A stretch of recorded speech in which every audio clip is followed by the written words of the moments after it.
Beleza, pessoal, vamos lá então. Mais uma aula de direito penal, ainda dentro dos crimes contra a pessoa, na ordem, né? Para quem estiver assistindo aí no YouTube, é só procurar as aulas na ordem. A gente está estudando agora os crimes contra a pessoa. Dentro do título Crimes contra a Pessoa, a gente vai estudar crimes contra a honra, dispositivo 138, né, artigo 138 até 145, e muita informação interessante aqui ao longo da nossa aula, tá? Só que antes de entrar nos crimes contra a honra, eu queria falar rapidinho aqui da rixa. A rixa ainda não é um crime contra a honra, tá? A gente ainda está no artigo 137, mas é um modelo que fica isolado no código, fica até difícil inserir ele em algum contexto, né? De repente podia inserir ele nos crimes de lesões corporais, mas, enfim, não inserir lá, a gente vai falar aqui, tá? Rapidinho. Participar de rixa, salvo para separar os contendores. Detenção de 15 dias a 2 meses ou multa. Gente, rixa é aquela famosa briga generalizada, é ninguém contra ninguém, tá? Quando sou eu contra o meu adversário, eu tenho uma luta corporal. Então, os crimes que eu vou ter ali é de lesão corporal. Podem ser até recíprocas, mas é lesão corporal ou vias de fato. Eu tenho um grupo contra um outro grupo, eu ainda não tenho rixa. Se eu tenho, por exemplo, a Máfia Azul contra a Galocura, né, duas torcidas organizadas, ali não é rixa, porque não é todo mundo contra todo mundo, não é aquela briga generalizada, é um grupo contra o outro. A gente ainda tem grupos definidos, então os crimes ali no meio serão de lesão corporal, os crimes de vias de fato, às vezes até uma lesão corporal grave, gravíssima, um homicídio, a depender, mas não rixa, porque ali a gente tem grupos. Quando você não tem grupos definidos, quando vira aquela bagunça generalizada, tipo briga de torcida, mas não uma torcida organizada contra a outra, ou não a torcida de um time contra a torcida do outro time. Eu estou falando aqui daquela briga generalizada. Tá lá no Mineirão, jogo do Atlético, e só a torcida do Atlético, todo mundo começa a brigar, e cadeira voando, e aquele negócio todo, e isso é rixa. Rixa é aquela briga generalizada quando a gente não sabe quem está brigando contra quem. Você ali é autor e é vítima de forma simultânea. Você vai bater e vai apanhar muito. E não vai nem saber, de modo geral, por que está batendo, por que está apanhando. Tá? Sujeitos do crime é um crime comum, tá? Sendo que neste crime o sujeito ativo é ao mesmo tempo sujeito passivo. Você tem que ser necessariamente autor e vítima. Você está brigando ali de forma generalizada e não sabe nem com quem e por quê. Então você vai ser ao mesmo tempo autor e vítima, tá? Então é um crime de concurso necessário de agentes. A conduta é participar do tumulto. É insuficiente a participação de duas pessoas, pois o crime se caracteriza pela ação individual de mais de dois rixosos, agredindo-se reciprocamente e de maneira generalizada. Então, para ter rixa, tem que ter pelo menos três. Não existe rixa com dois, porque dois eu tenho grupos. Eu tenho dois grupos com uma pessoa.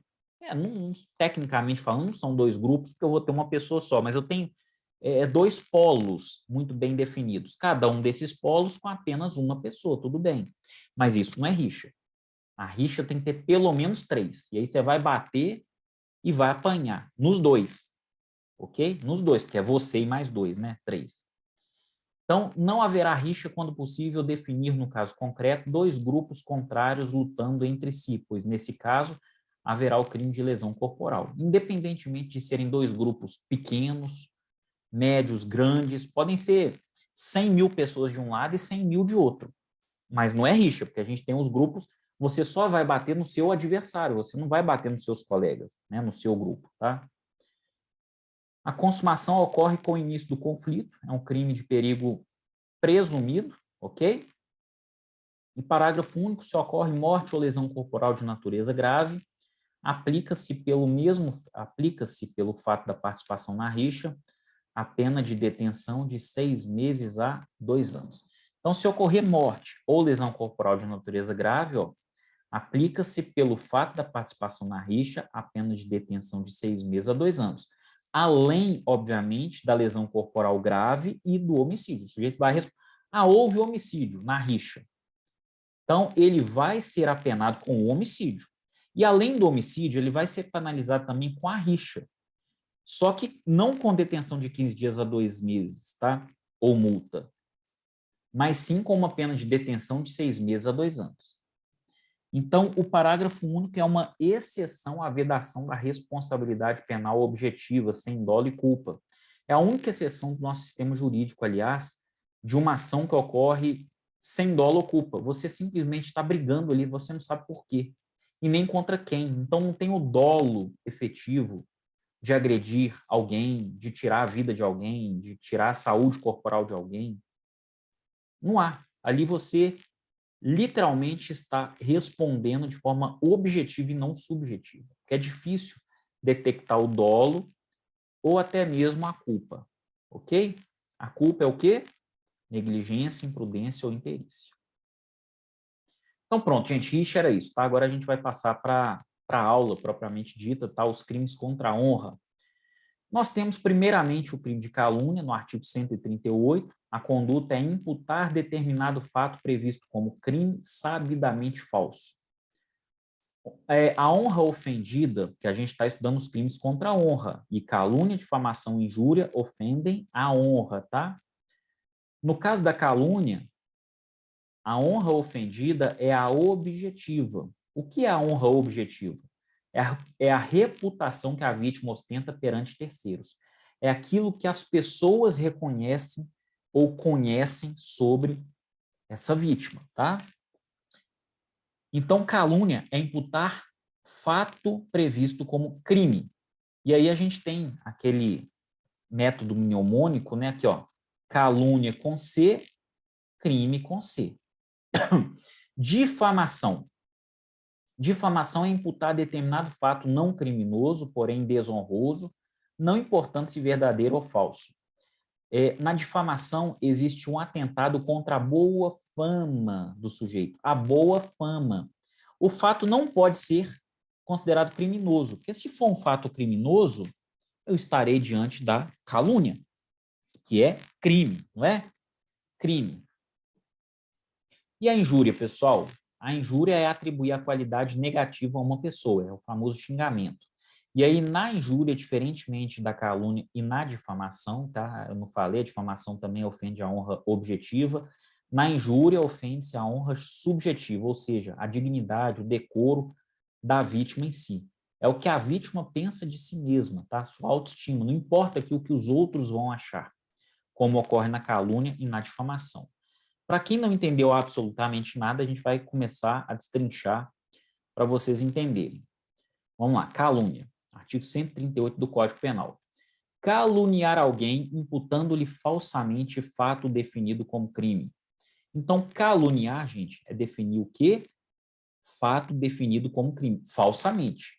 Então, você fala, esse sujeito subtraiu a bolsa de uma mulher mediante violência ou grave ameaça. O que você falou? Na linguagem normal nossa, aquele cara roubou uma mulher ali, ó, na esquina. Ele roubou a mulher. Ele cometeu o crime de roubo. Calúnia. Por quê? Porque roubo é um crime. Calúnia é quando há imputação de um crime. Só que o crime não aconteceu. Essa imputação é falsa. Tá? Detenção de 6 meses a 2 anos e multa. Parágrafo 1º, na mesma pena incorre quem, sabendo falsa a imputação, a propala ou divulga. Então, quem sabe que essa informação é falsa, também responde. Tá? Então, quem manda essa notícia para frente, quem divulga essa notícia também responde com uma detenção de 6 meses a 2 anos e multa. Lembrando, gente, é um crime de menor potencial ofensivo, tá? A calúnia, a injúria e a difamação também. São crimes de menor potencial ofensivo, processados no juizado especial, com o rito sumaríssimo da Lei 9.099 de 95. E parágrafo 2º é punível a calúnia contra os mortos. O que é punir calúnia contra os mortos? Né? Você caluniar uma pessoa morta. Pessoa morta, você vai lá no velório e fala, esse cara é um bandido, porque ele fez isso e isso. Tá? Lembrando, gente, não é chamar o sujeito de ladrão. Chamar ele de ladrão é uma injúria, é um xingamento. É atribuir a ele um fato definido como crime. É falar, este sujeito roubou o dinheiro da minha filha quando ele era vivo. A gente tem um fato narrado. Esse fato é um roubo, obviamente, ou furto, sei lá qual for o crime, tá?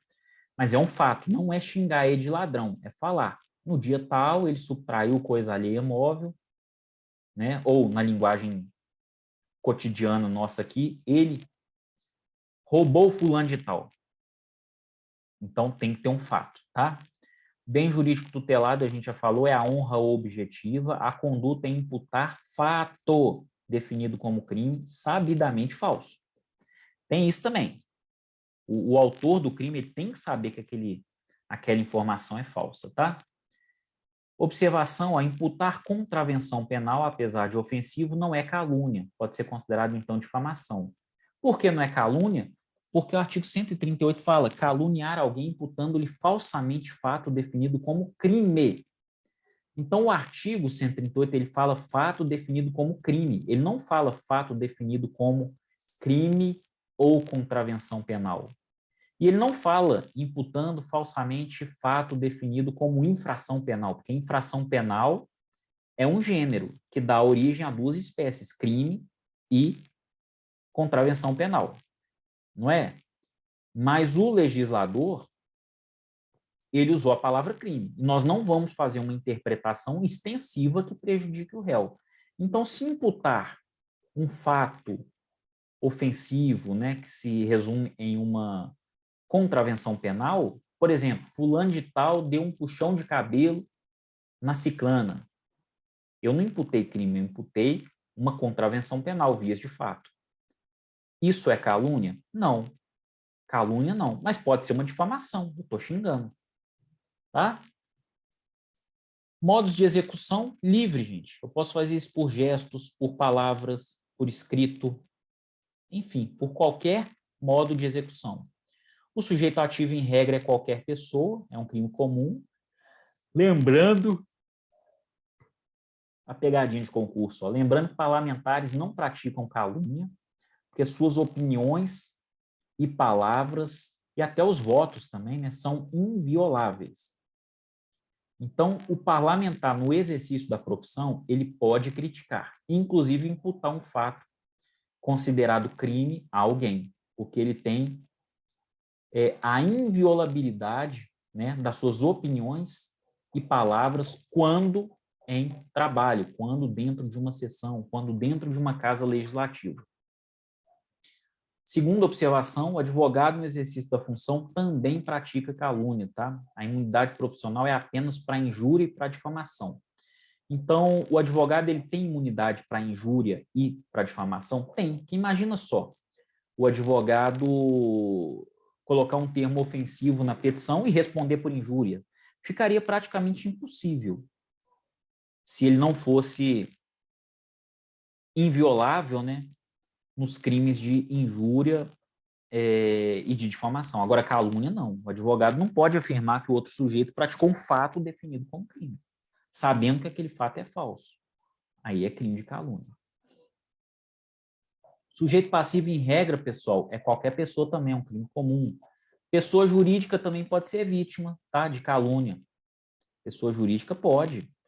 Nos casos, por exemplo, de crimes ambientais, no qual a pessoa jurídica também pode responder penalmente, tá, quando comete crimes ambientais. Isso está lá na Lei 9.605 de 98.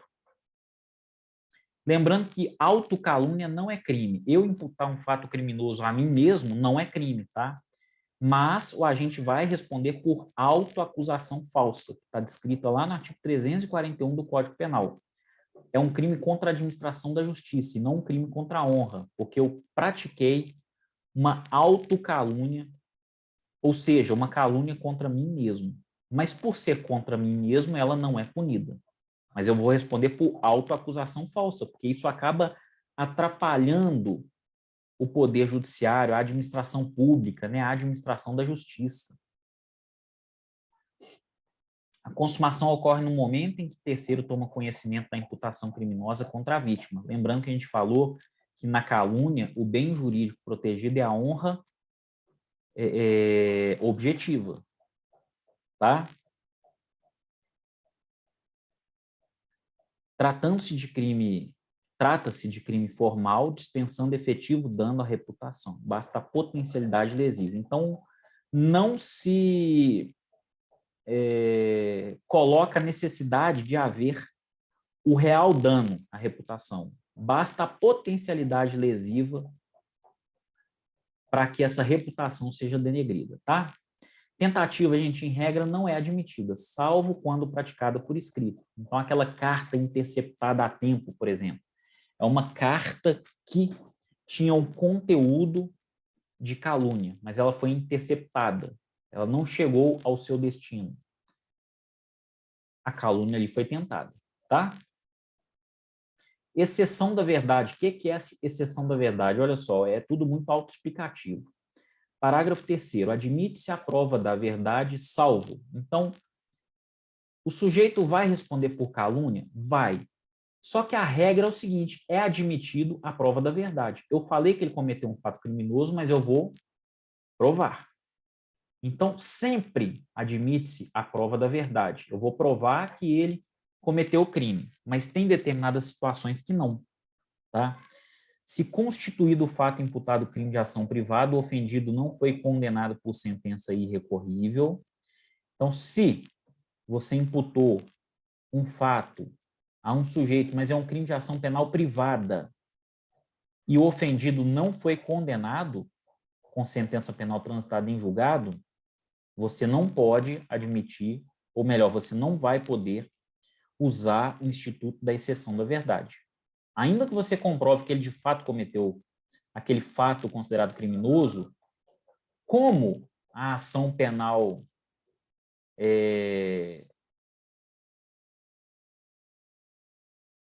terminou, né, sem condenação, não adianta você justificar a verdade, tá? 2, se o fato é imputado a qualquer das pessoas indicadas no inciso 1º do artigo 141 ou chefe de governo estrangeiro. Então, são pessoas que possuem imunidades, pessoal. Está lá no artigo 141 do Código Penal, que a gente vai ver daqui a pouco, tá? E 3, se do crime imputado, embora de ação pública, o ofendido foi absolvido por sentença irrecorrível. Então, é ação penal pública. Mas o ofendido foi absolvido e a sentença já transitou em julgado. Então, acabou. Se a sentença já falou que ele não é autor do crime, que não houve materialidade, quem é o sujeito para provar que ele, de fato, praticou esse crime, tá? Então, não é admitida a exceção da verdade nesses casos. Lembrando, gente, que calúnia é diferente de denunciação caluniosa. Calúnia é um crime contra a honra, que está no artigo 138, e a denunciação caluniosa é um crime contra a administração da justiça, que está no artigo 339 do Código Penal. A finalidade da calúnia é ofender a honra objetiva da vítima. E a finalidade da denunciação caluniosa é acionar inutilmente a máquina da administração pública. Então, na calúnia, eu quero ofender uma pessoa, quero ofender. Pode ser até uma pessoa jurídica, eu quero ofender a honra dela. Na denunciação caluniosa, não. Eu quero arrebentar com a máquina pública. Eu vou inutilmente acionar a máquina pública para não dar em nada, tá? Então, na calúnia, a calúnia é o fim em si, que é denegrir a honra de uma pessoa ou uma pessoa jurídica, uma pessoa física ou uma pessoa jurídica. Na denunciação caluniosa, acaba que a calúnia é um meio, porque para informar ou, né, entregar às autoridades uma falsa denúncia, uma denúncia que não relata um fato criminoso ou relata um fato que nunca ocorreu, você vai precisar caluniar. Mas a calúnia é um meio, não é um fim em si. Difamação. Quando a gente vai comparando uma com a outra, vai ficando até mais fácil, tá? Difamação. Difamar alguém imputando-lhe fato ofensivo à sua reputação, ou seja, à sua boa fama. A reputação é a boa fama, tá? Detenção de 3 meses a 1 ano e multa. Então, crime de menor potencial ofensivo também. Bem jurídico tutelado aqui também é a honra objetiva, ok? É o que os outros pensam de você, e não o que você pensa de si mesmo. Conduta é imputar fato ofensivo à reputação, mas que não seja crime. Porque se for crime, né, se for um fato ofensivo à reputação da vítima e que seja crime, é calúnia. Se não for crime, é difamação, incluindo o quê? Incluindo a contravenção penal. Porque contravenção penal não é crime. É uma infração penal, mas não é crime. Então, lembrando, ó, que imputar contravenção penal é difamação, não é calúnia, tá? Modos de execução também é livre, por gestos, palavras, por escrito. Sujeito ativo, em regra, é qualquer pessoa, um crime comum. Lembrando que os parlamentares não praticam difamação. Suas opiniões e palavras são invioláveis, quando no exercício da função, obviamente, tá? E o advogado, né, no exercício da função, ele possui imunidade profissional. Ele não tem imunidade para calúnia, mas para difamação e para injúria, ele tem. Senão ele praticamente não poderia trabalhar, né? Sujeito passivo, em regra, é qualquer pessoa. É um crime comum. A pessoa jurídica também pode ser vítima porque ela possui reputação, gente, assim como ocorre na calúnia. Mas para a pessoa jurídica ser vítima na calúnia, tem que estar correndo o quê? Crimes ambientais, né? Porque o crime ambiental é o único no direito penal brasileiro em que há punição para a pessoa jurídica, tá? A consumação ocorre no momento em que o terceiro toma conhecimento da imputação desonrosa, e lembrando que é um crime formal porque dispensa o dano efetivo, basta também a potencialidade lesiva desse dano. Tentativa, pessoal, em regra não é admitida, salvo quando praticada por escrito, a mesma coisa que eu já falei para calúnia, né? Interceptação de uma carta que não chega no destino. Olha lá. Exemplo, a carta interceptada pela própria vítima, sem que terceiro tome conhecimento da difamação, porque lembrando que na difamação protege-se a honra objetiva, ou seja, o que os outros pensam de mim. Então pode ser eu mesmo que vou interferir aí, interceptando essa carta, que não vai chegar a ninguém, então a conduta vai ser, né, ela vai parar, ela vai estacionar na modalidade tentada, ela não se consumou. Exceção da verdade, ó. A exceção da verdade somente se admite se o ofendido é funcionário público e a ofensa é relativa ao exercício de suas funções. Então, o sujeito fala que determinado servidor público praticou uma conduta de lesar o patrimônio público, levando para casa quantias em dinheiro, computadores, celulares que são da seção. Então, ele praticou um fato que é definido como crime, não é? Que é o artigo 312 do Código Penal, ok? O peculato. Mas sendo ele servidor público, há direito aqui, né, do autor do crime, provar que o que ele denunciou é verdade. A exceção da verdade, ela só é admitida nesse caso, se o ofendido é funcionário público e essa ofensa é relativa ao exercício de suas funções. Então, aqui há uma limitação no instituto da exceção da verdade, tá? A prova da verdade, ou na calúnia, a prova da verdade é a regra. Na difamação, é a exceção, porque a difamação existe se o fato for verdadeiro ou falso. Tá? Na difamação, é exceção, mais uma vez, por quê? Porque a difamação vai existir, independentemente do fato ser verdadeiro ou falso. Então, só existe se o ofendido é funcionário público e a ofensa é relativa ao exercício de suas funções, ok? Se for fora das funções, aí não se admite a exceção da verdade, ainda que o ofendido seja um funcionário público. E a injúria, pessoal? Artigo 140. Injuriar alguém ofendendo-lhe a dignidade ou o decoro. Detenção de 1 a 6 meses ou multa. Injuriar, gente, é xingar, tá? Mas xingar, é chamar o cara de ladrão. Narrar o fato em que um sujeito pratica crime de roubo é calúnia, porque a calúnia depende de um fato que se caracteriza um crime. Agora, você simplesmente falar, você é um ladrão, sem ter narrado um fato ou uma situação, aí nós temos o crime de injúria, porque injúria é xingar. tá? Podem ser fatos considerados criminosos ou não, ok? Detenção de 1 a 6 meses ou multa. É crime de menor potencial ofensivo. Bem jurídico tutelado aqui é diferente, é honra subjetiva, é o que eu mesmo penso de mim, tá? Modos de execução também é livre, gestos, palavras, escritos, tá? Dentre vários outros formatos aí que podem existir. Sujeitativo em regra é qualquer pessoa, é um crime comum. E lembrando que a autoinjúria não é crime, salvo quando a ofensa ultrapassa a órbita do indivíduo. Por exemplo, eu sou filho da puta, eu sou corno. Se eu falo que eu sou filho da puta, eu estou xingando minha mãe, que a puta é ela. Eu estou me xingando, mas estou xingando ela também. Se eu falo eu sou corno, é porque eu estou falando que minha esposa é piriguete, me traiu. Então é um xingamento, tá? Não é um fato, lembrando, não é um fato. A minha esposa ontem saiu, fez isso, ficou com outra pessoa. Isso é um fato. Que, aliás, não é calúnia, porque ele não é criminoso. Trair pessoas não é crime. Seria, então, difamação. A difamação é um fato, tá? Assim como a calúnia.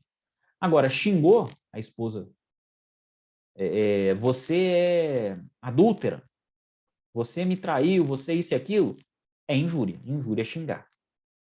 Então, mais uma vez, autoinjúria é fato atípico, não é crime. Mas se eu cometo na autoinjúria uma falha de também estar injuriando outra pessoa de tabela, né? Filho da puta, eu estou xingando minha mãe. Corno, estou xingando minha mulher. Tá? Aí eu tenho crime. Lembrando que parlamentares não praticam difamação, tá? Suas opiniões e palavras são o quê? Invioláveis. Quando no exercício da função. O advogado no exercício da função possui imunidade profissional também, senão ele praticamente não poderia trabalhar, fica difícil. Então, a imunidade profissional do advogado é para a difamação e para a injúria. Para a calúnia, não. Ele não pode imputar fato criminoso a ninguém, não, tá? Sabendo que é falso. Sujeito passivo, pessoal, em regra é qualquer pessoa, é um crime comum. Lembrando que pessoa jurídica não pode ser vítima porque não possui honra subjetiva. Pessoa jurídica não pensa sobre ela mesma, até porque ela sequer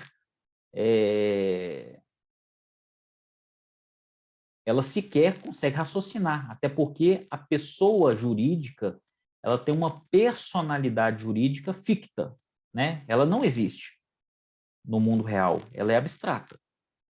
Ela não tem vida, ela é abstrata.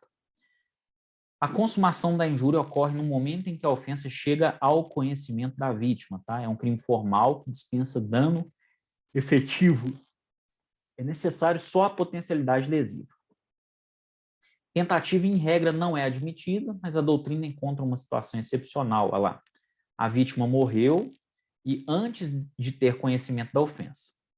Mas a família está apta a ingressar com uma queixa-crime.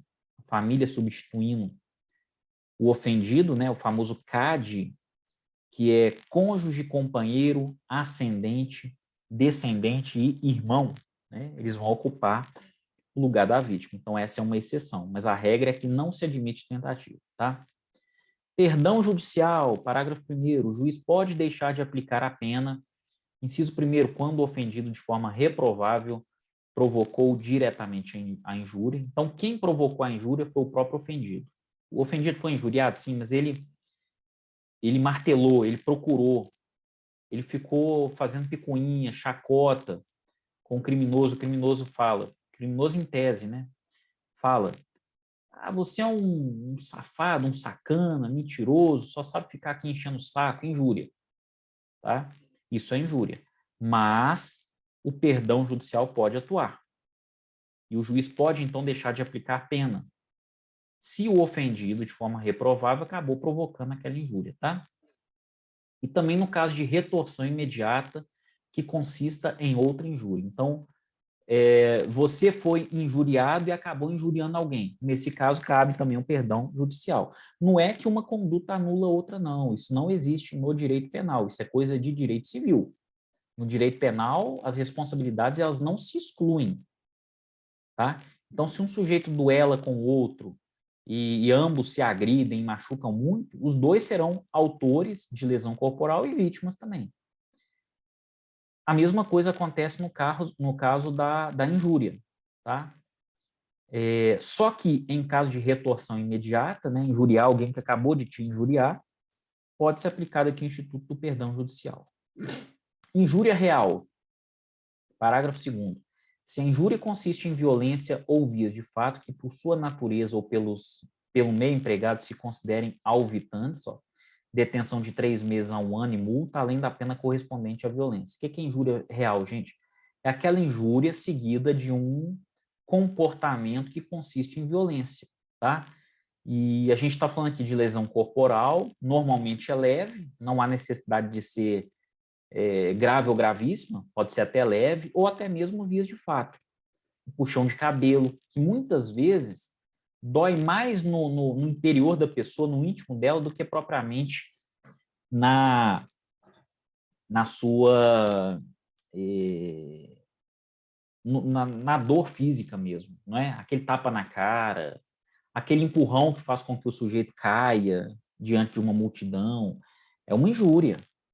Só que utilizando violência ou vias de fato. Você está humilhando a pessoa, a honra subjetiva dela vai lá para baixo. Imagina, dá um tapa na cara dela, empurra, ela cai de 4. Dor física mesmo, a pessoa quase não sente. Ela sente a vergonha, tristeza, indignação. Isso é injúria, tá? Só que quando tem violência ou grave ameaça, né, ou vias de fato, desculpe, o sujeito vai responder pela injúria, no parágrafo 2º, e também pela conduta da violência, seja uma lesão corporal, ainda que leve, ou vias de fato. Injúria racial ou injúria preconceito, essa aqui é importante também, viu? Olha lá, parágrafo 3º. Se a injúria consiste na utilização de elementos referentes à raça, cor, etnia, religião, origem ou à condição de pessoa idosa ou portadora de deficiência, pena reclusão de 1 a 3 anos e multa. Então, reclusão de 1 a 3 anos e multa. A gente já saiu aqui da seara do crime de menor potencial ofensivo. E lembrando que esse crime aqui depende de representação. Agora, olha que legal, gente, olha que legal. Nós temos uma diferença entre injúria racial e racismo propriamente dito. Injúria racial é uma coisa, racismo é outra. Para o racismo, a gente tem uma lei própria. É a Lei 7.716 de 87. Então, vamos lá. Na injúria racial, o sujeito busca uma ofensa, ele busca atribuir qualidade negativa, um xingamento. No racismo, visa-se uma segregação ou incentivo à segregação, uma exclusão de uma raça, de uma cor, de uma etnia, de uma religião, tá? Injúria racial é crime afiançável, por hora. Aqui a gente vai fazer um parênteses, tá? Que eu quero falar de uma decisão do STF recente. No racismo, nós falamos em conduta inafiançável, porque a Constituição fala que o crime é inafiançável. Ah, e a liberdade provisória, professor? Pode acontecer? Pode. Desde que seja uma liberdade provisória sem pagamento de fiança, porque o crime de racismo é inafiançável, não se admite fiança. Mas, professor, se não vai, né, se não tem a liberdade provisória com fiança, quanto mais sem fiança, é mais difícil. Concordo plenamente. É difícil? É difícil. Mas não é tecnicamente impossível, tá? A injúria racial é prescritível e o racismo é imprescritível. A injúria racial depende de ação penal pública, ou melhor, ação penal pública condicionada, ou seja, na injúria racial tem que haver representação da vítima, e no caso do racismo, não, é ação penal pública incondicionada. Só que recentemente, pessoal, o STF veio com uma decisão interessante. Ela iguala o crime de injúria racial ao racismo, de modo que a injúria racial ganha 2 características interessantes. Ela passa a ser inafiançável e também imprescritível, assim como ocorre com os crimes de preconceito ou raça. Salvo, pessoal, né, porque a injúria ela consiste, na utilização de elementos, né, referentes à raça, cor, etnia, religião, origem ou condição de pessoa idosa ou portadora de deficiência. Essas 2 hipóteses, condição de pessoa idosa ou portadora de deficiência, ela não vai entrar no conceito de racismo da decisão do STF. Por quê? Porque a lei de racismo ela não inclui essas duas categorias. Essa segregação por motivo de idade, por motivo de deficiência física ou mental. Então, para esses casos, pessoal, o quadro da esquerda ele é totalmente válido. Para os demais casos, né, essa segregação, né, na verdade, dirigida a uma pessoa, né, se ela é em função de cor, de raça, de etnia, de religião ou origem, aí sim, nós teremos literalmente a conduta de injúria racial, mas equiparada ao crime de racismo. Aí ela vai ser inafiançável e imprescritível. Mas ainda assim, pessoal, e a ação vai ser pública e incondicionada? Não. A ação continua sendo condicionada. É preciso, então, representar, tá? Disposições comuns, olha lá, artigo 141 que eu tinha falado agora há pouco, que a gente ia passar por ele. As penas cominadas neste capítulo aumentam-se de 1/3 se qualquer dos crimes é cometido, então a gente tem uma causa de aumento fixa, né? Em 1/3, olha lá. Se é cometido contra o presidente da República ou contra o chefe de governo estrangeiro, se é contra um funcionário público em razão das suas funções, então tem que ser em razão das funções. O sujeito me injuria, por exemplo, na padaria, me xingando, etc., mas isso não tem nada a ver com a minha profissão de delegado, então eu não vou contabilizar isso não, tá? 3, na presença de várias pessoas ou por meio que facilite a divulgação da calúnia, da difamação ou da injúria. Então, quando essa injúria ou essa calúnia ou essa difamação é praticada na presença de várias pessoas, né? Ou por meio que facilite a divulgação, a internet, por exemplo, a gente tem uma causa de aumento de 1/3. 4, contra pessoa maior de 60 anos ou portadora de deficiência, exceto no caso de injúria. Então, se a pessoa é idosa, né, mais de 60 anos, ou portadora de deficiência, nós teremos também uma causa de aumento, exceto no caso de injúria. A injúria não vai abarcar essas duas situações não, tá? Parágrafo 1º, se o crime é cometido mediante paga ou promessa de recompensa, aplica-se a pena em dobro. Artigo novo, hein?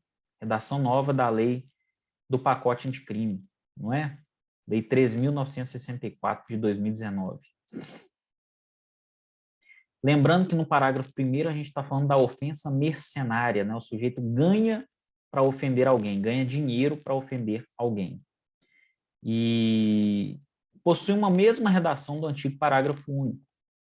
Mas então por que existe uma nova redação? Porque, na verdade, o legislador ia abrir o parágrafo 2º. Ali era o parágrafo único. Aí o legislador tornou o parágrafo único o parágrafo 1º, porque ele ia abrir o parágrafo 2º, só que o parágrafo 2º foi vetado. Não entrou na redação, por isso, tá? Exclusão do crime. Não se aplica a calúnia, a exclusão do crime. Então lá, artigo 142, ó, não constituem injúria ou difamação punível, não estou falando de calúnia, tá? A ofensa irrogada em juízo na discussão da causa pela parte ou por seu procurador, essa é a chamada imunidade judiciária, que a gente falou várias vezes aqui, a imunidade do advogado, tá? Mas não inclui a calúnia, porque nem mesmo o advogado pode imputar uma conduta sabidamente falsa, né? Uma conduta criminosa sabidamente falsa a uma pessoa. Isso é crime de calúnia. Até o advogado responde. 2. A opinião desfavorável da crítica literária, artística ou científica, salvo quando inequívoca a intenção de injuriar ou difamar. Essa é a chamada imunidade literária, artística ou científica. Imagina se o crítico literário, o crítico das artes ou da ciência não pudesse falar alguma coisa, se não estaria cometendo ali o crime de injúria ou o crime de difamação. Não conseguiria trabalhar. E mais uma vez eu falo, só não pode imputar um fato criminoso. Aí a conduta é bem mais grave, né? 3. O conceito desfavorável emitido por funcionário público em apreciação ou informação que preste no cumprimento do dever de ofício. Essa é a chamada imunidade funcional. Então imagina, um funcionário público aqui, que pode ser, por exemplo, delegado de polícia, apreciando uma informação, tá? Para um dever de ofício dele, para pedir uma prisão, por exemplo, né? Fazer uma representação pela prisão preventiva. Imagine só, se coloca ali informações, né, se houvesse, na verdade, né, crime, ele colocando essas informações, ele não conseguiria trabalhar. Mas, mais uma vez, mesmo um delegado de polícia não pode imputar alguém em fato criminoso que ele sabe que não é crime. Tá? Nos casos dos incisos 1 e 3, responde pela injúria ou pela difamação quem lhe dá publicidade. Então, quem divulga, quem manda, né, nas redes sociais, etc., responde aí por essas modalidades. Retratação, gente. Agora, a retratação não se aplica à injúria, porque a injúria é um xingamento. Eu simplesmente xinguei. Eu não estou imputando o fato. Então, como é que eu vou retratar? Eu vou me retratar. Olha, na verdade, ele não cometeu aquele fato, eu me confundi, ou eu estava nervoso. Não, porque você já xingou? Já era. Xingou, já era. Injúria é xingamento, é ofensa. Então, a retratação não cabe à injúria. Ó. Artigo 143. O querelado que, antes da sentença, se retrata cabalmente da calúnia ou da difamação, fica isento de pena. Então, olha só, o querelado é literalmente o autor, tá? Se antes da sentença, olha só, não é antes do recebimento da denúncia, não. É antes da sentença. Se ele se retratar cabalmente da calúnia ou da difamação, ele fica isento de pena. Se ele explicar melhor aquele fato, ele fica isento de pena, tá? É uma causa de exclusão da punibilidade, o artigo 143. Ah, então ele não praticou... Não, ele praticou o crime. O fato é típico, ilícito e culpável. Só que ele não vai responder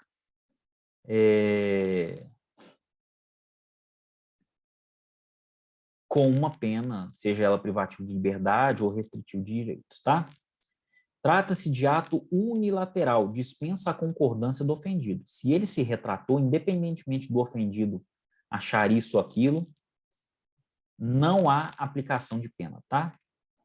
Lembrando que é uma causa extintiva da punibilidade que não obsta a ação civil, porque às vezes, tudo bem que o sujeito não vai ser responsabilizado penalmente, mas nada impede a parte pedir, por exemplo, indenização por danos morais, não é? Nos casos em que o querelado tenha praticado a calúnia ou a difamação utilizando-se de meios de comunicação, a retratação dar-se-á, se assim desejar o ofendido, pelos mesmos meios em que se praticou a ofensa. Pedido de explicações, pessoal, artigo 144. Se de referências, alusões ou frases se infere calúnia, difamação ou injúria, quem se julga ofendido pode pedir explicações em juízo. Aquele que se recusa a dá-las ou a critério do juiz não as dá satisfatórias, responde pela ofensa. Então, o sujeito acha que foi ofendido, tá? Ele foi caluniado, ele foi injuriado, ele foi difamado, ele pede explicações em juízo. O suposto autor tem que dar as explicações. Se ele não dá explicações ou o juiz entende que as explicações não são necessárias, ele vai acabar respondendo pela ofensa, tá? E ação penal, gente, ó, artigo 145. Nos crimes previstos neste capítulo, somente se procede mediante queixa, salvo quando, no caso do artigo 140, parágrafo 2º, da violência resulta lesão corporal. Então, regra, ação penal privada, porque a gente fala, né, somente se procede mediante queixa. Queixa é a petição inicial que é ingressada pela própria vítima, pelo próprio ofendido, representado, obviamente, por seu advogado ou por um defensor público. Tá? É uma peça restrita a um profissional do direito, mas representando aquela vítima. Tá? Então, a regra é essa. A ação penal é privada. Mais do que uma representação, ela depende de uma queixa oferecida pelo advogado que representa essa parte. Tá? E parágrafo único, procede-se mediante requisição do ministro da Justiça, no caso do inciso 1º, no caput do artigo 141. Então, quando o presidente for a vítima, né, o presidente da República, o ministro da Justiça pode requisitar, tá? Ou então, quando essa ofensa é dirigida a um chefe de governo estrangeiro. E mediante representação do ofendido, no caso do inciso 2, né, do mesmo artigo, ou seja, quando é um funcionário público em razão de suas funções, aqui depende de representação. Bem como no caso do parágrafo 3º do artigo 140, quando a gente fala de injúria racial. Beleza, pessoal? É isso, falamos aí tudo sobre os crimes contra a honra.